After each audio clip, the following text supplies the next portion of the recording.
Hello students. Next നമ്മൾ discuss ചെയ്യുന്ന topic deductions allowable only on actual payment section 43B അനുസരിച്ച് ചില deductions allow ചെയ്യുന്നത് ആക്ച്വലി എത്ര പേയ്മെൻ്റ് ആണോ നടത്തിയത് ആ ആക്ച്വൽ പേയ്മെൻറ്റിന് മാത്രമേ ഡിഡക്ഷൻ അലൗ ചെയ്യുന്നുള്ളൂ. അതാണ് നെക്സ്റ്റ് നോക്കുന്നത് കേട്ടോ. നമ്മൾ ലാസ്റ്റ് ക്ലാസ്സിൽ നോക്കിയത് പാർട്ട്ണർഷിപ്പിൻ്റെ ഫേമുകൾക്ക് മാത്രം അപ്ലിക്കബിൾ ആയിട്ടുള്ള സ്പെഷ്യൽ പ്രൊവിഷനാണ്. അതുവരെയാണ് നമ്മൾ ലാസ്റ്റ് ക്ലാസ്സിൽ നോക്കിയത്. എങ്ങനെയാണ് പാർട്ട്ണർഷിപ്പ് ഫേമിലെ പാർട്ട്നേഴ്സിൻ്റെ റെമ്യൂണറേഷൻ എങ്ങനെയാണ് കാൽക്കുലേറ്റ് ചെയ്യേണ്ടത്, അതിന് ഇൻകം ടാക്സ് അതോറിറ്റി പറയുന്ന എക്സംഷൻ എന്താണ് എന്നുള്ളതാണ് ലാസ്റ്റ് ക്ലാസ്സിൽ നമ്മൾ ഡിസ്കസ് ചെയ്തത്. അതായത് പറഞ്ഞു ബുക്ക് പ്രോഫിറ്റ് നെഗറ്റീവ് ആണെങ്കിൽ 1,50,000 വരെ കൊടുക്കാൻ പാടുള്ളൂ. Remuneration of A partner maximum 1,50,000 കൊടുക്കാൻ പാടുള്ളൂ. If book profit is positive, book profit positive ആണെങ്കിൽ ആദ്യത്തെ 3 lakhൻ്റെ 1,50,000 or 90% which ever is more, അതാണ് നമ്മൾ എന്തായിട്ട് എടുക്കുക ഫസ്റ്റ് ലിമിറ്റ്. അടുത്തത് ബാലൻസ് എമൗണ്ടിൻ്റെ 60%. ഇത് രണ്ടും കൂടെ ആഡ് ചെയ്തിട്ടൊരു എമൗണ്ട് വരുമല്ലോ.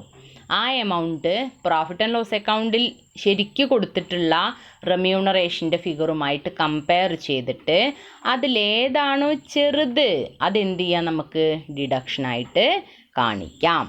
ഓക്കെ, ആ ഒരു ലിമിറ്റ് ആ ഒരു റൂള് ശരിക്കും ഓർത്ത് വയ്ക്കാം. അടുത്ത ടോപ്പിക്കായിട്ട് ഇനി വരുന്നത് deductions allowable only on actual payment. ആക്ച്വലായിട്ട് കൊടുക്കുന്ന പേയ്മെൻറ്റുകൾക്ക് മാത്രം കിട്ടുന്ന ഡിഡക്ഷൻ. അണ്ടർ സെക്ഷൻ 43B അനുസരിച്ച് certain expenses will be allowed as a deduction only if they are paid on or before the due date of filing of return of income.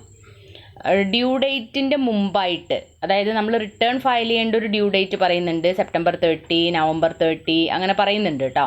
അതൊക്കെ നമുക്ക് ആ സമയത്തുമ്പോൾ നോക്കാം. റിട്ടേൺ എന്ന് പറഞ്ഞാൽ എന്താ, ഒരു വ്യക്തി ടാക്സ് കാൽക്കുലേറ്റ് ചെയ്തിട്ട് ഇൻകം ടാക്സ് അതോറിറ്റിയിലേക്ക് സബ്മിറ്റ് ചെയ്യേണ്ടതാണ് റിട്ടേൺ. അതായത് ആ പേപ്പർ വർക്കിനെയാണ് നമ്മൾ റിട്ടേൺ എന്ന് പറയുക. അപ്പോൾ റിട്ടേൺ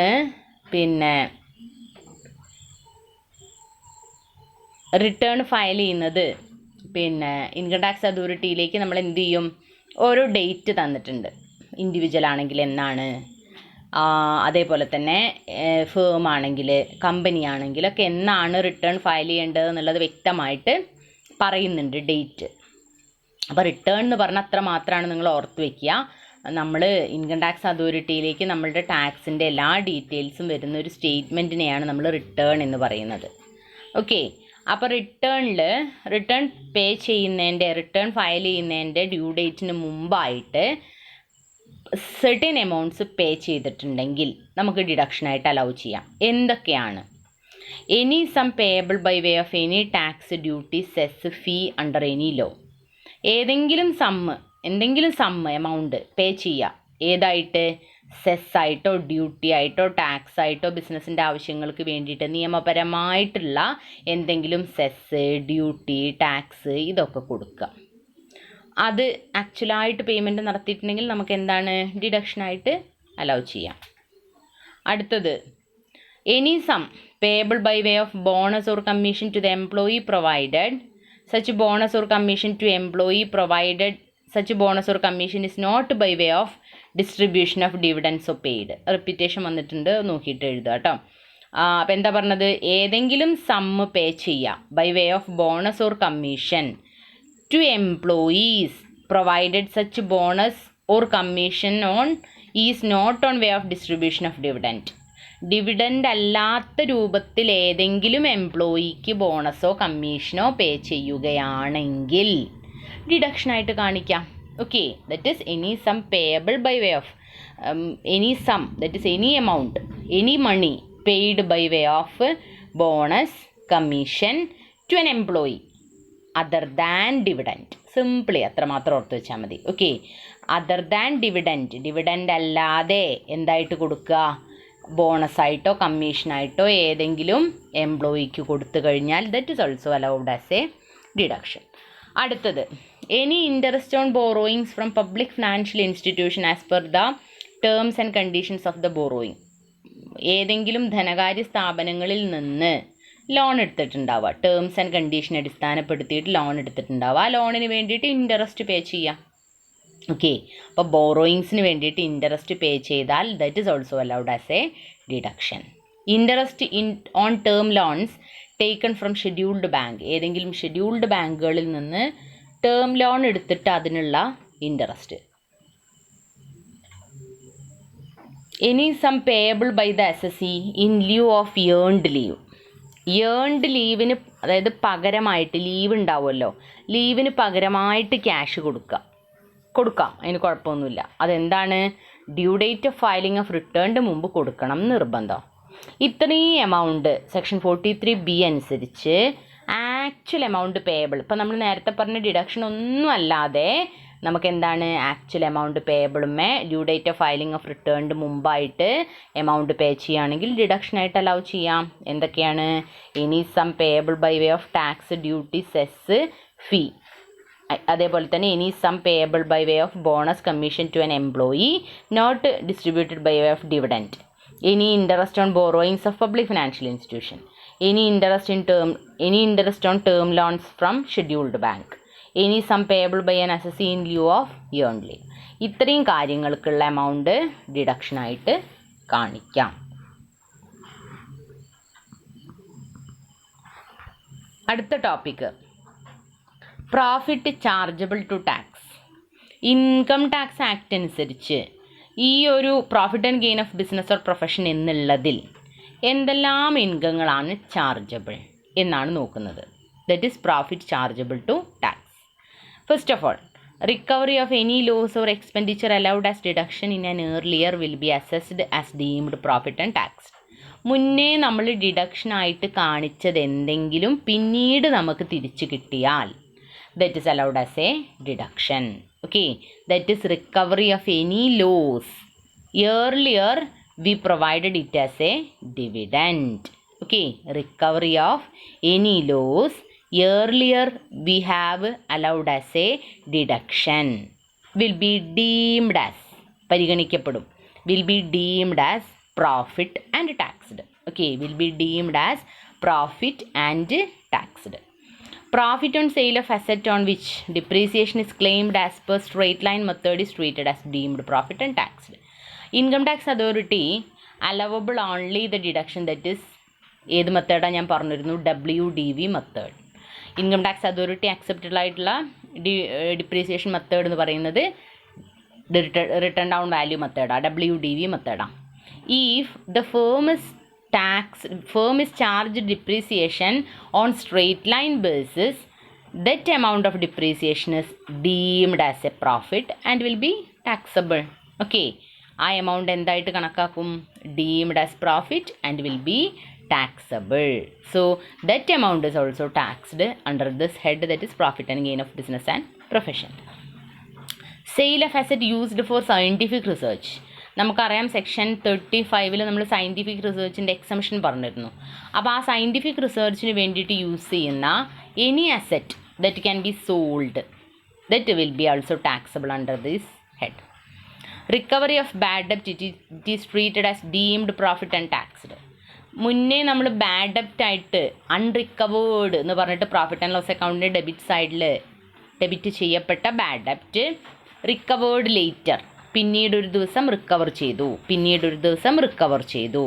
ആ റിക്കവർ ചെയ്ത amount at that time means നമ്മളുടെ ആ പ്രീവിയസ് ഇയറിലാണ് റിക്കവർ ചെയ്തതെങ്കിൽ at that time it will be taxable as a deemed income or deemed profit. Okay, so bad ഡെപ്റ്റ് recovered.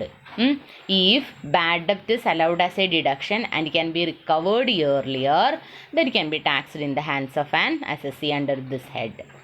Recovery of amount after discontinuance of business or profession. Any amount is recovered whether the business is discontinued, business നിർത്തി പോകുന്നത് കൊണ്ട് എന്തെങ്കിലും compensation അല്ലെങ്കിൽ എന്തെങ്കിലും amount നമുക്ക് recover ചെയ്യാം. That amount is also taxed under this head. Withdrawal from special reserve created and maintained by the financial corporation. Such amount shall be treated as deemed profit and chargeable to tax. That means, first of all, we create reserve. അല്ലേ, നമ്മൾ പ്രോഫിറ്റിൻ്റെ ഒരു ഭാഗത്തിൽ നിന്ന് reserve create ചെയ്യുന്നുണ്ട്. Financial institutions are allowable 8.5% of their profit is created as a reserve. So, if this reserve is withdrawn, പിൻവലിച്ചു, ഈ റിസർവിൽ നിന്ന് ഒരു എമൗണ്ട് നമ്മൾ പിൻവലിച്ചാൽ, that can be treated as a deemed profit and will be taxable in this head.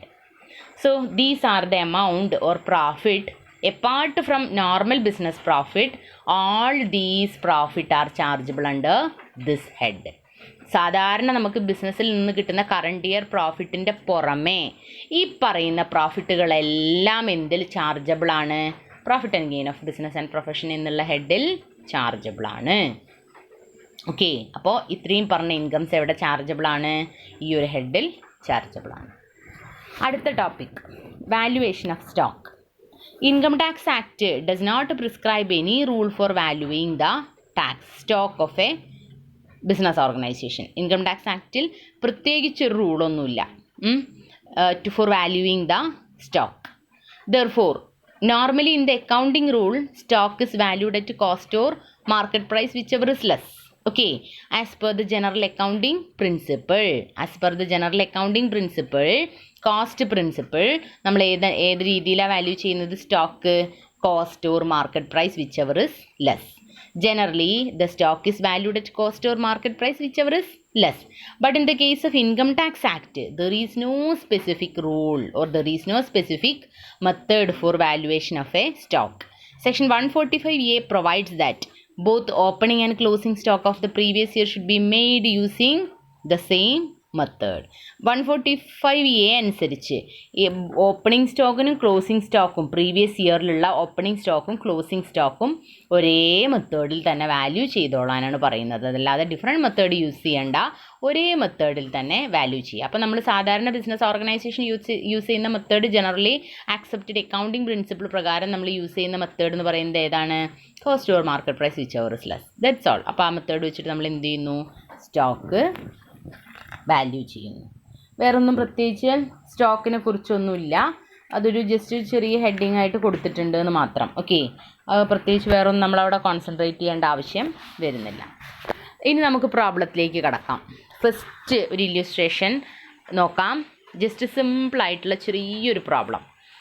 The net profit of a business of Mr. Vijayan as disclosed by its profit and loss account were rupees 3,25,000 after charging the following.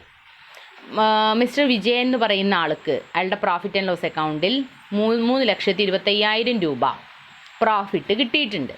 After charging the following. ആ profit എങ്ങനെയാണ് വന്നത്? താഴെ പറയുന്ന എക്സ്പെൻസുകളൊക്കെ charge ചെയ്തതിന് ശേഷം. നമുക്ക് ഓരോ ഐറ്റംസിനെ എടുത്ത് വിശദമായിട്ട് നോക്കണം. Municipal taxes on house property let out. കണ്ടോ, അയാളത് അവിടെ കൊടുക്കേണ്ട വല്ല കാര്യമുണ്ടോ? നിങ്ങൾ ആലോചിച്ച് നോക്കൂ. കാരണം മുനിസിപ്പൽ ടാക്സ് കൊടുക്കുന്നത് നമ്മൾ എവിടെയാണ് കണ്ടത്?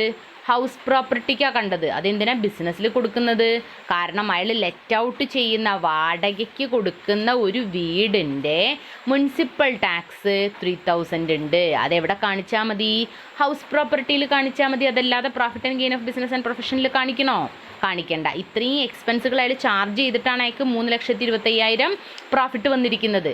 അപ്പോൾ ഇതിൽ ഏതൊക്കെ അഡ്മിസിബിളാണ്, ഏതൊക്കെ ഇൻഅഡ്മിസിബിളാണ് എന്നാണ് നമ്മൾ നോക്കുന്നത്. ഓക്കെ, അപ്പോൾ ആദ്യം നോക്കാം. നമുക്ക് ഓരോ ഐറ്റംസ് എടുത്തിട്ട് ഇങ്ങനെ നോക്കിക്കഴിഞ്ഞാൽ നമുക്ക് കിട്ടും അഡ്മിസിബിൾ ഏതാണ്, ഇൻഅഡ്മിസിബിൾ ഏതാണെന്നുള്ളത്. എന്നിട്ട് ഈ പ്രോഫിറ്റിൻ്റെ കൂടെ ഇൻഅഡ്മിസിബിളൊക്കെ തിരിച്ചെടുത്ത് ആഡ് ചെയ്തിട്ട് ശരിക്കുള്ള ബിസിനസ് പ്രോഫിറ്റ് കണ്ടിട്ട് അതിന് ടാക്സ് കൊടുക്കണം എന്നാണ് ടാക്സ് അതോറിറ്റി പറയുന്നത് കേട്ടോ.